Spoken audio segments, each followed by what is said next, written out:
going to take a look at algebraic inequalities, techniques for proving them. So some properties to begin with. Okay? And a lot of these we know, but it's worth pointing out. If A is greater than B, then A plus or minus X is greater than B plus or minus X. In other words, you can, like an equation, you can add the same amount to both sides or subtract. It's not going to change the inequality. As long as X is positive, we can multiply by the same amount. And it won't change the inequality sign. Of course, if you multiply by a negative, we change the sign. We know that. If you change the sign, you change the sign. Reciprocal. But if you take the reciprocal of both sides, you would flip the sign. So if A is greater than B, then 1 on A is less than 1 on B. Once again, if they're positive, then A squared will be greater than B squared. If A is greater than B and B is greater than C, then A must be bigger than C. That works. And if A is greater than B and C is greater than D, and we're talking about positive numbers, then we can multiply and it will still be true. And similarly, this one. If A is greater than B and C is greater than D, and again we're talking about positive numbers, then A plus C will end up being greater than B plus D. In other words, if we've got a series of inequalities, it's like simultaneous equations, I guess, it is possible to add them down. Techniques, ideas. Trying to prove something like this, X is greater than or equal to Y. Sometimes it's just easier to prove X minus Y is always positive. And showing something's always positive or something's always negative can often be easier to do. Start with this one.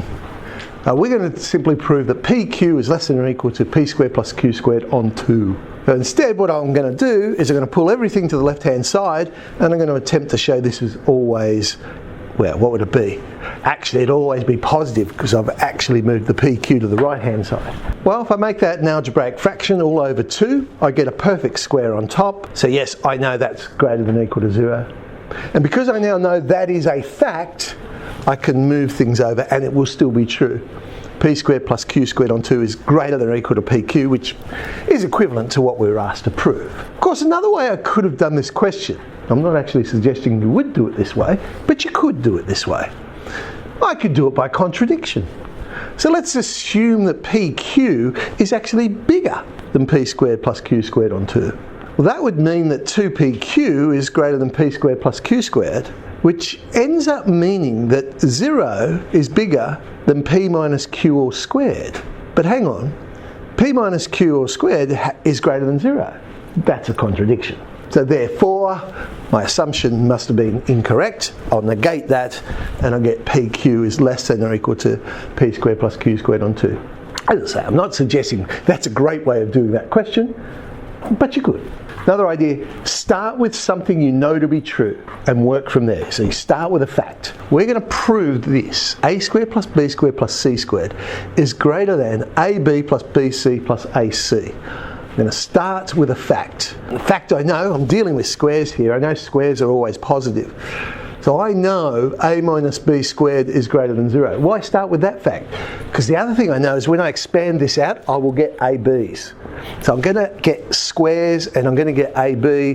That's the sort of thing I'm playing with. So I've got A squared minus 2AB plus B squared is greater than 0. So A squared plus B squared is greater than 2AB. But it would also be true to say A squared plus C squared is greater than 2AC. And B squared plus C squared is greater than 2BC. I'm really just substituting in. So for the B, I'm substituting in C, and in the last one here, for that A, I'm substituting in B. And this is where I can go, righto, I'm now going to add these three together. The inequality sign is in the same direction for all of them. And we're dealing with positives here. Therefore, this must be true. If I add all three together, I get that. Divide both sides by 2, I get what they are asking me to prove. Now, if A plus B plus C is equal to 1, I'm now going to prove that AB plus AC plus BC is less than 1/3. I know this result. A squared plus B squared plus C squared is equal to A plus B plus C all squared minus twice all the pairings. So twice AB, AC and BC. But hang on. We just proved A squared plus B squared plus C squared is greater than AB plus AC plus BC. So therefore, this expression on the right must be greater than AB plus AC plus BC. Moving the two ABs, ACs, BCs to one side, divide them by 3, and we get our result. The next idea is substitute into known inequalities. So if we've got a known inequality, we can replace the pronumerals. I kind of did that in that last example here, because I said, well look, I know a squared plus b squared is greater than 2ab, and I just substituted into the known result and made it a squared plus c squared greater than 2ac, and so on. So now I'm going to prove this. 1/3 of a plus b plus c is greater than or equal to the cube root of abc. We have proven this result. So I know that is true. I'm going to pull everything to the left-hand side. I know that is positive. I'm now going to multiply both sides by a plus b plus c. Why do that? Well, I've got the cube root in here, so I've got to create cubes somehow. I've got squares. How do I turn a square into a cube? Well, I'll multiply it by that pronumeral. So I'm going to multiply by that. Now, with a lot of patience, when you expand that out, that is what you get. So all of that is greater than or equal to 0. And there's a lot of cancelling in there. And I end up with a cubed plus b cubed plus c cubed minus 3abc is greater than or equal to 0. So I now know that 1/3 of a cubed plus b cubed plus c cubed is greater than or equal to abc. It's similar to what I want, but not quite the same. And now I'm going to replace the pronumerals. Instead of a, I'm going to let a equal a to the power of a third. I'm going to let b equal b to the power of a third, and c equal c to the power of a third. And when I substitute that in, I now get 1/3 of a plus b plus c is greater than or equal to a to the power of a third, b to the power of a third, c to the power of a third, or another way of saying that, the cube root of ABC. Now what we have actually proven is this result for 3 pronumerals, and it's always true. The arithmetic mean will always be greater than or equal to the geometric mean. And it's okay to just quote that in our proofs, unless of course that is what they're asking you to prove. So I couldn't have used it for this one because that's directly what they're asking me to prove.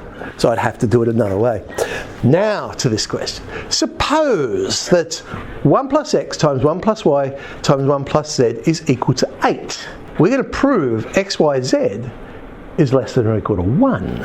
What is this when we expand it out? I get 1 plus x plus y plus xy plus z plus xz plus yz plus xyz, and that's equal to 8. We just proved this, but even if I hadn't already proved it, I could use it here because it's not specifically what they've asked me to prove. I could just quote that and say, well, arithmetic mean is greater than or equal to geometric mean. Perfectly fine in this one to just quote that. That means x plus y plus z is greater than or equal to 3 times the cube root of x, y, z.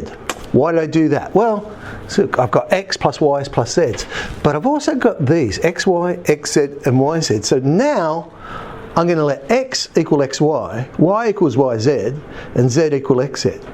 Basically, if you've got 3 things added together, it's always going to be greater than or equal to 3 times the cube root of those 3 things multiplied together. If I tidy that up, I get 3 times the cube root of x squared, y squared, z squared. Playing around with our indices there, I could say that is 3 times the cube root of x, y, z squared. It's a very nice little pattern now happening. Remember, back to this, 1 plus x plus y plus z plus so on is equal to 8. So I now know that 1 plus 3 times the cube root of xyz plus 3 times the cube root of xyz squared plus xyz must be less than or equal to 8. Now, you might not spot it if I rewrote it like this. We've actually got a perfect cube there. 1 plus the cube root of xyz all cubed is less than or equal to 8, which means 1 plus the cube root of xyz is less than or equal to 2. Cube root of xyz is less than or equal to 1, which means xyz is less than or equal to 1, and that is what we're asked to prove. Now, once again I'm going to say, not suggesting that actually would be the best way of proving this, but it's nice. It's a lovely way of doing it. Could have done it this way. Yeah, it's a little bit quicker. Again, using that arithmetic mean, geometric mean idea, I could have said 1 plus x is greater than or equal to 2 times the square root of x. Two things added together will be greater than or equal to 2 times the square root of those two things multiplied together. Next times 1 is x. I could have also said 1 plus y is greater than or equal to 2 times the square root of y, and I could have said 1 plus z is greater than or equal to 2 times the square root of z. I've got three inequalities. I'm dealing with positive numbers. I know I can add these three together. The inequality sign will stay the same, and I've now got that. 1 plus x times 1 plus y times 1 plus z is greater than or equal to 8 root xyz. But they told me that left-hand side is equal to 8. We get the result. Just a little bit quicker than what we did before. Just one thing to point out here with my setting out. Notice I've gone greater than or equal to, and then on the next line equals 8. Right? Because we're reading down. I'm saying the left-hand side is greater than or equal to here, but that is equal to this. Therefore, this left-hand side is greater than or equal to 8 times. 9 over a plus b plus c less than or equal to 2 over a plus b plus 2 over b plus c plus 2 over a plus c, which is less than or equal to 1 on a plus 1 on b plus 1 on c. I know that a plus b is greater than or equal to 2 root ab. I can also say 1 on a plus 1 on b is greater than or equal to 2 times the square root of 1 on ab. Two things added together will be greater than or equal to 2 times the square root of those two things multiplied together. Multiplication, because we're dealing with positives, I can multiply those two inequalities together and it will still be true. But look at the right hand side. Root ab times root 1 on ab cancels, and I simply get that this is equal to, well, this is greater than or equal to 4. Divide both sides by a plus b, and I get 1 on a plus 1 on b is greater than or equal to 4 on a plus b. But that would also mean that 1 on b plus 1 on c greater than or equal to 4 on b plus c. 1 on a plus 1 on c is greater than or equal to 4 on a plus c. I'm just replacing the pronumerals. Now I've got three inequalities there, which all the inequality signs are in the same direction. We're dealing with positive numbers. I can add those together. Now if I divide by 2, I've got half of what they want. So I've got the right hand side. The middle bit I know is less than or equal to the right hand side. How am I going to get the other bit? I'm going to use the same idea, but this time with three pronumerals. A plus b plus c I know is greater than or equal to 3 times the cube root of abc, and then I do a similar thing with 1 on a plus 1 on b plus 1 on c. Right hand side, that cube root of ABC cancels with the cube root of 1 on ABC. I just get 9. Divide by the a plus b plus c. Hang on. Well, it certainly tells me that the right hand side here is greater than the left hand side over here, but it doesn't tell me that that 2 on a plus b plus 2 on b plus c plus 2 on a plus c is in the middle. I've still got to work that bit out. So I'll tell you what I'm going to do. I'm going to replace the a with a plus b, and the b with b plus c, and the c with a plus c. Why? Well, look at what I'm trying to prove. I'm trying to prove that 9 on a plus b plus c is less than or equal to 2 on a plus b plus 2 on b plus c plus 2 on a plus c. Now, if I look at the denominators here, it's not A, B and C, I'm just changing it to match what I want. So I'll change it so it is A plus B, B plus C, A plus C. And if I substitute in, this is what I now get. 1 on A plus B plus 1 on B plus C plus 1 on A plus C is greater than or equal to 9 on 2 outside of A plus B plus C. Okay. Because we'll get A will be A plus B, B will be B plus C, so I've got two B's now, and C will be A plus C, I've got two A's and two C's. Multiply both sides by 2, and I've now got the other half of my inequality that I want to show. So yes, I've now trapped 2 on A plus B plus 2 on B plus C plus 2 on A plus C in between those two expressions. If A is a real number, show this. A plus 1 on A is greater than or equal to 2. I could use my arithmetic mean, geometric mean idea. Two things added together will always be greater than or equal to 2 times the square root of two things multiplied together. And it comes out quite nicely. That's one way I could have done it. Another way I could have done it, I could have said the square root of A minus 1 on the square root of A squared is greater than or equal to 0. That's a known result. We know that to be true. And if I expand that out, and pull to the other side, I get the same result. Another way I could approach that. We're going to show this result. B plus C on A plus C plus A on B plus A plus B on C is greater than or equal to 6. So what have we just done? We've basically proven that a number plus its reciprocal will always be greater than or equal to 2. So I'm going to do that. I'm going to have a number plus its reciprocal. So B on A, but that'll be plus A on B. That's going to be greater than or equal to 2. But it also means that C on A plus A on C will be greater than or equal to 2. And C on B plus B on C will be greater than or equal to 2. I've got these three inequalities. They're all positives, inequality signs in the same direction, so I can add them together. And if I tidy these up, I've got the result. But now we're going to do this. It's the other way around. Instead of the sum of two pronumerals being in the numerator, I've now got them in the denominator, and it becomes greater than or equal to 3 on 2 this time. I know that to be true. We just proved it. How can I turn this into what I want? Look at the denominators, A, B and C. What do I want the denominators to be? B plus C, C plus A plus B.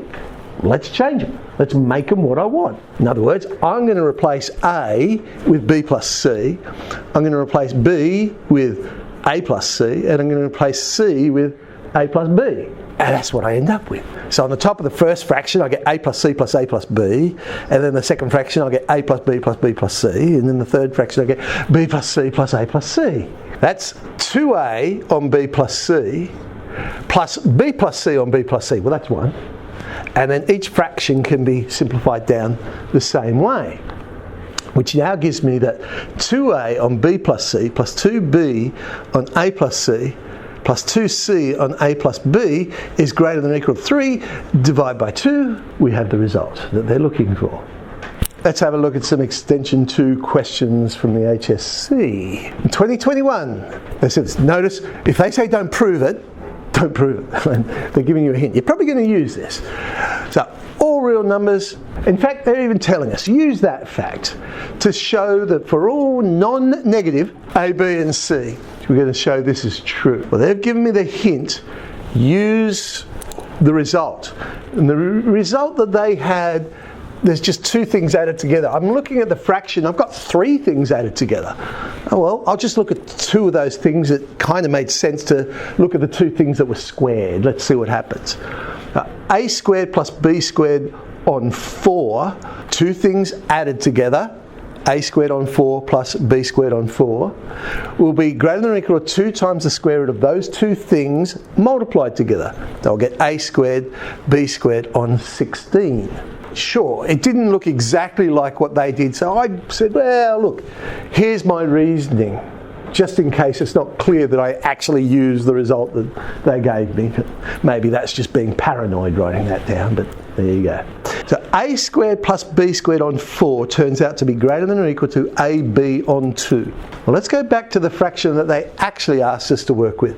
A squared plus B squared on 4 is A squared plus B squared on 4, that's what I just played with, plus C on 2. So that must be greater than or equal to AB on 2 plus C on 2. But now I've got 2 things added together. 2 things added together will be greater than or equal to 2 times the square root of those 2 things multiplied together. So now I know it's greater than or equal to 2 times the square root of ABC on 4. Square root of 4, hey, that's 2. Cancel it. We have our result. Then, they said, using part A or otherwise, show this result. Okay. Well, that's what we just proved. That was part A. Look at what we're trying to prove. Where's the similarity? A squared plus B squared, A squared plus B squared. I don't have a C squared. Hang on a sec. I could write it like that. If I substituted B in for C and C in for B, the left-hand side doesn't change. I mean, technically, ABC became ACB, but that's the same thing. The right-hand side, I get that. But, hey, I could have also written it that way as well. And if I add those 3 things together, we end up with this. Okay, hang on. 2 goes into 4, divide by 3, we've got the result that they wanted. There's a lot of algebraic manipulation involved. 2022. They gave us this result. Why, to this day, I do not understand why they wrote it like that way. It's just a really, to me, confusing way of writing arithmetic means greater than geometric mean. That's all that's really saying when you look at it. You've got all those things multiplied together, but instead of saying the nth root, they said a to the power of n, but it's essentially that. Suppose a rectangular prism has dimensions a, b and c. Its surface area is S. Show this result. ABC is less than or equal to S on 6 to the power of 3 on 2. Oh well, I drew myself up a prism. Don't know that I really needed it, but start getting my head around the problem. I'll draw a picture. Surface area of that would be 2 times AB plus AC plus BC. This is the result they just gave me. I now know it's going to involve AB plus AC plus BC because I'm trying to get S in there. So looking at what they just gave me, A is the arithmetic mean, 3 things added together divided by the number of terms. So AB plus AC plus BC over 3 to the power of n. Well, 3 things, that's the power of 3. And on the top it's going to be those 3 things multiplied together, so AB times AC times BC. All right, let's start manipulating this around. That means a squared, b squared, c squared, that's the top of the fraction.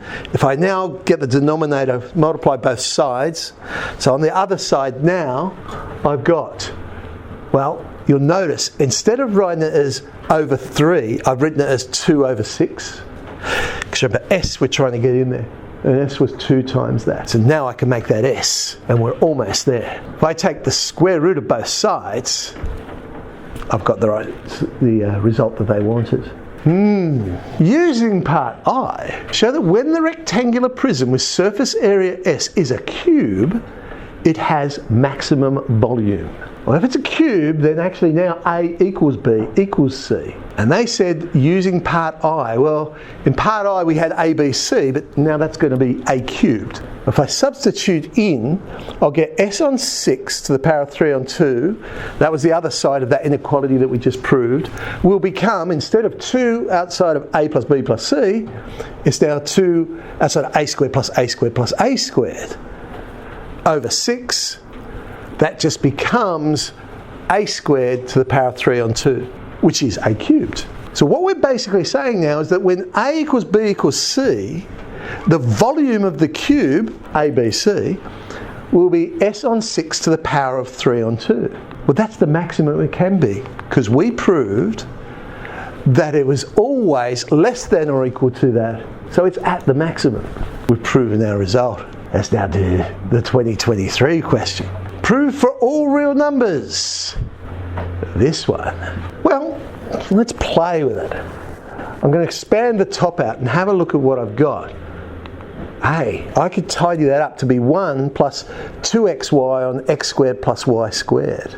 Now, I know that x squared plus y squared on 2xy, so the reciprocal of that fraction, will always be greater than or equal to 2 times, once again the idea, 2 things added together, greater than or equal to 2 times the square root of 2 things multiplied together. And that turns out to be 1. Well, I can take the reciprocal of both sides, they're all positives, and the inequality sign will change around.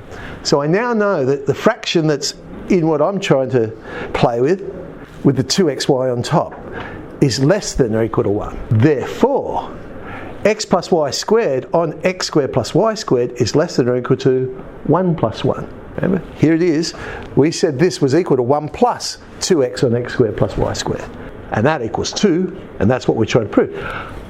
Or, I could have done it this way. X plus y squared on x squared plus y squared minus 2. This is the idea of, let's pull everything to one side and show it's always positive or negative. So I pull everything to one side, then algebraic fraction, pull it all together, playing around with it. Eventually, oh hang on, I've got something now I can say is negative. Because the bottom of the fraction's always positive. X minus y squared, that's always positive, times negative, that's always less than or equal to 0. I now know that, move the 2 over, and we've got the result they want. Yeah, maybe that second way is a better way of doing it. But again, you've got alternatives. Woo. All of that for just these questions? 2D.